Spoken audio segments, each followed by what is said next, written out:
Welcome to this special edition of The Real Story with Jeannie Ives. I'm on a Zoom with Diane Benjamin from Bloomington Normal News. That's what BLN News is, her website. You can read all about the things that she's been creating for 12 years now.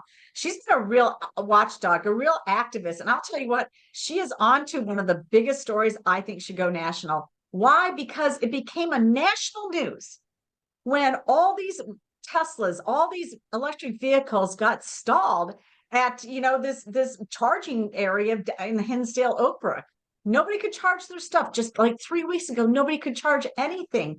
It was, blackout conditions. There was below zero temperatures for a few days in a row, and these EVs failed. They failed miserably.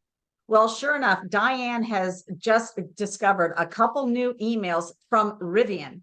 Rivan is an EV manufacturer located in Normal. And Diane got wind that things weren't really being as well run as they should be with Bloomington Normal's bus system that uses electric vehicles from Rivan. So she decided to send a FOIA. And boy, did what she found out is earth-shattering. So Diane, thank you so much for being on this special edition. Tell us what you found in these emails between Rivan and Connect Transit, who runs the buses for your municipality. The electric buses are actually from Proterra, and they've made national news with not being able to run in cold weather. And Connect Transit never had a problem with them not running in cold weather. They just don't run at all. They have 12 of them, and only one of them was on the road at the end of my FOIA request. But I was looking through this massive list of emails that I got, and there was one from Rivan. And this lady at Rivan, I think she called herself the program manager, had emailed Connect Transit because they're an expert in the electric vehicle business, and asked her if they had room to charge Rivan vehicles for them inside, because they were trying to charge theirs outside, and it was actually taking more energy out when they plugged them in than it was putting in. Because go ahead. So Rivan is an electric vehicle manufacturer. They build trucks. I believe they also build larger trucks or vans for Amazon. They have a big contract with them. They've been given initially $50 million in tax credits from the state of Illinois to locate this plant in Normal. They've been in operation for, I'd probably say 5 years at least in Illinois. And so they're not new to this business. It is their business to understand electric vehicles. But let me read. I'm going to actually read from the email that was sent from Christine Kim to a Bradley Lang at Connect Transit. And Christine Kim is from Rivan. And it says, "Oh, hi, Brady. My name's Christine, and I manage the transportation program for Rivan with Neil Abbott. Nice to virtually meet you. Your company being really the experts in the electric vehicle industry, I was hoping to steal some of your knowledge. We are having a very difficult time charging our EV vehicles. They're having a hard time charging their EV vehicles, and they manufacture them. Okay. In this weather, and I was wondering if there's any tricks to getting them charged. Our vehicles seem to be losing charge while plugged into the charger. We have tried running the vehicles prior to charging, so it's warm. We have kept the vehicles running while charging, used different chargers, etc., and none of them seems to be working. It's a matter of charging. Oh, if it's a matter of charging it at a warm location, do you happen to have a facility nearby the Rivan plant that we could utilize for certain times throughout the day?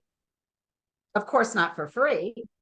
Thank you so much for your help in advance. I look forward to hearing from you." So that is from the program manager at Rivan. Say the date of the email.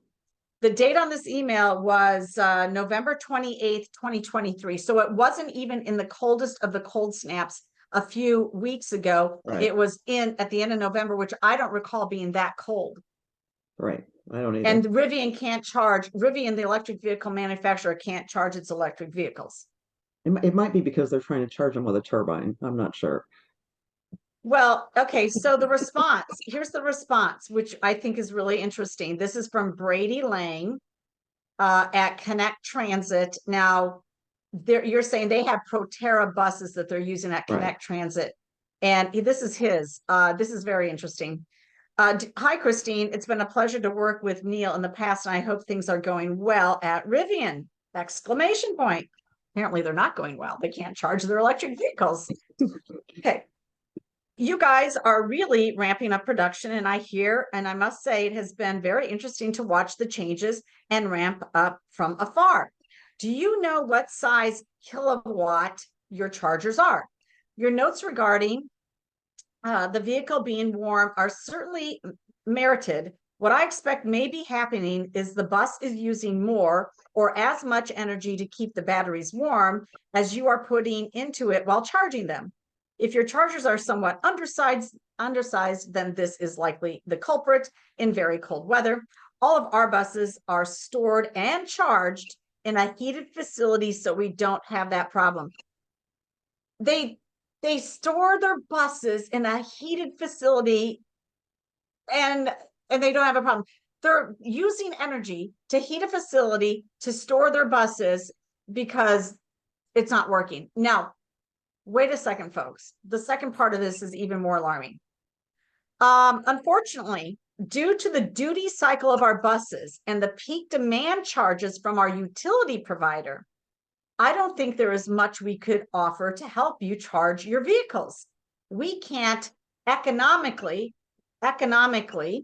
use our charger from 2 p.m. to 7 p.m. Many of the other hours throughout the day, we have our buses plugged in and charging, or have them parked in that position because they are out of service for one reason or another. If we want to try to validate my suspicion that your charger may be undersized, then we could arrange you bringing one bus over to charge in a warm location to see if the problem is corrected. This won't necessarily solve your problem, but will help point you in the direction of a solution. I'm happy to chat about this in the future. So, I mean, they buy the electric buses. They put them in a heating facility. They can't charge them for at least, from 2 p.m. to 7 p.m., 5 hours in the middle of the day. Can't charge them because it's too expensive, costs too much to do it. Diane, is it crazy town or what? I think they even have solar panels on the garage. And evidently the solar panels don't generate enough electricity for them to charge the buses. I know they have solar panels somewhere. I'm not sure where they put them and what they're supposed to be charging, but it's obviously not the buses. I mean, come on, folks. It is crazy town. It's crazy. I mean, it is absolutely crazy. And the worst thing about this is that Governor Pritzker is all in. He's all in on this failed technology. And then you've got Brandon Johnson and, I don't know, 13 Chicago aldermen who say they want to get rid of natural gas when they don't even understand that they want everybody to go to all electric. And yet their natural gas, I mean, their electrical grid is anywhere from 35% to 45% to even 50% sometimes supplied by natural gas. Right. And it's the same thing. If the solar panels aren't working at your Connect Transit heated facility for their electric buses, well, how else are they getting that charge to happen? Natural gas or coal, maybe some nuclear power. Oh, it gets better. If you want heat on the buses, you have to put diesel fuel in a little tank that's on the buses, and it's heated by diesel. All right. And then well, I mean, here's the problem. Look, if you guys want to, if all these corporate elitists, all these, these inventors want to go ahead and play with their own money, go for it. I don't care. You want to buy a Tesla, you want to buy an electric vehicle, go ahead. I don't want to subsidize it. This is heavily subsidized transportation. It's enormously expensive. It's completely inefficient. It doesn't make sense. And there's nothing green about it when you look at the life cycle of it, from having to dig up all the rare earth minerals to produce the electric battery to then disposing of the electric battery at the end of its lifetime. So there's nothing green about any of this. It's complete nonsense. But Pritzker has gone all in. And I think what's so important about your story, Diane, is the fact that Pritzker gave, signed a deal with the communist Chinese, signed a deal, $536 million of tax credits to go to Goshen to build an EV battery plant. Now, part of those EV batteries, I'm sure that they're thinking might go to Rivian, Yeah, which is could be. just down the road from Mantino, and who's building these electric vehicles. But these are heavily subsidized industries at taxpayer expense, and apparently they don't really do the job. In the last 2 years, Connect Transit has spent over $14 million on electric buses, and they're already talking about scrapping them for hybrids. Just getting rid of electric altogether. That's $14 million that got thrown down the drain. That came from the So federal Hertz is getting government rid to the of state. theirs. Yep. Right. Yep. Hertz is getting rid of theirs. I forgot who else. There's another rental car companies. They're ditching $20 million of these EVs because nobody wants to take them on the road in unfamiliar areas where you can't be assured of where you can charge them. So, Right. I mean, this is a failed industry, and yet Pritzker gave Goshen $125 million up front without even a shovel in the ground, with no building permits done yet. He gave him $125 million of our money up front, cash. They got 2 checks, 50 million, 75 million. Failed industry. They got 2.5 times more than Rivian got, and Rivian had to prove up with jobs and actual investment before they got their money. Right. This is insanity. It is. Well, we're Definitely. getting screwed over. We're getting screwed over by these people. It's our money. And then they want to, bring in a bunch of illegal immigrants and spend all this other money too. And meanwhile, they're just shifting money around and out of other things that are necessary. I'm appalled. Oh, I am. That's why I can stay in business. I have plenty of appalling things to write about. Yeah, no, I mean, Illinois has no lack of these stupid stories, and this is the stupid people who are in charge of everything government wise in this state, making stupid decisions for political ideology instead of rational decision making. And I blame a lot of these corporatists too. They're all in on it. They're all in on it. As long as I get my handout, I'm good with it. As long the local guys, as long as I get my local little cut of the deal, I'm fine Yeah. with it too. Oh, I agree. It's like Solyndra 2.0. Let's shovel money to friends, and if they go Yeah. bankrupt, what the heck? What the heck? Yeah, right. Oh, okay. So the Chinese walk off with 125 million of our money, and they didn't do anything. Right. Yeah. Well, I'm watching. We're watching, and I hope everybody else is, because these idiots have to be voted out of office, because they are really hurting average Illinoisans. Yeah, it's all the climate change scam that they fell into to steal our money. Yes. This is just more proof of it. Yep. More theft. Well, we appreciate your work. We're going to highlight your work, and I hope that you get some national attention on this, because it's very illuminating to actually hear an electric vehicle car manufacturer contact somebody else because they can't charge their own vehicles. They don't even have the answer. They contacted somebody else. Yes. That's insanity. And they called them the experts. That's the funniest part.